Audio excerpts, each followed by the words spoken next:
Whose house do you dwell in? Well, in the legal world, if you're using a legal title, and we're always trying to clearly have you understand that there is two things going on that have merged.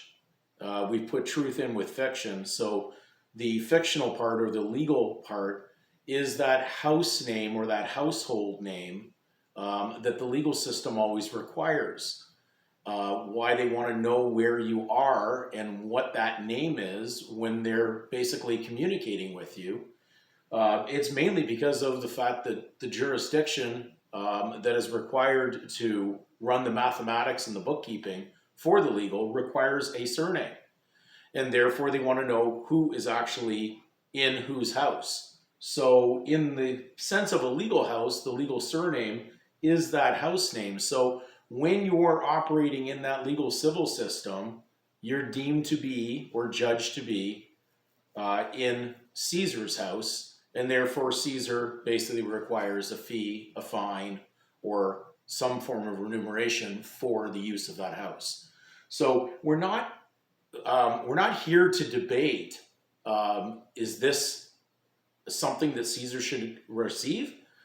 When we're looking at scripture, we know that Jesus was not anti-tax. And in fact, he was telling people to render to Caesar what was Caesar's. Certainly didn't tell people to render to Caesar what is God's, but certainly Caesar was required to receive what was Caesar's.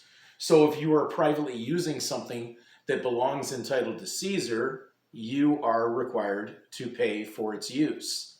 And until we get this through our minds and our hearts, it's very hard to move on in good faith, because there seems to be a movement out there that says they'd like to basically feel that Caesar is ripping them off.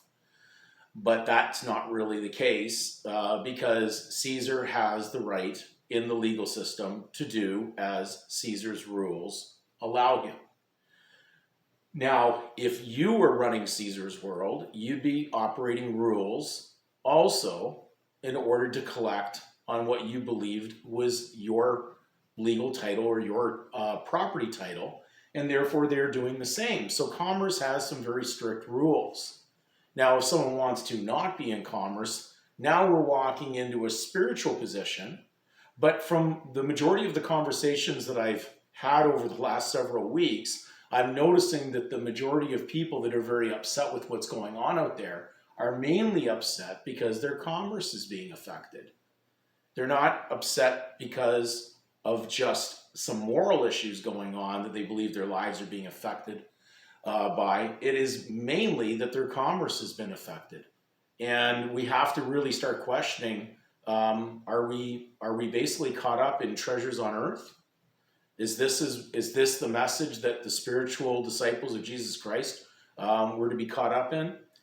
So for myself right now, I'm trying to remove at all cost, and I mean that, at spiritual cost, anything that actually brings me back into that realm of seeking that. Because I know that if I dwell in that legal realm or that legal framework or that legal house of Caesar, then of course I will never comprehend how to be in the proper house with my proper name, with the spiritual relief that is there. But you cannot be mixed in both and expect relief.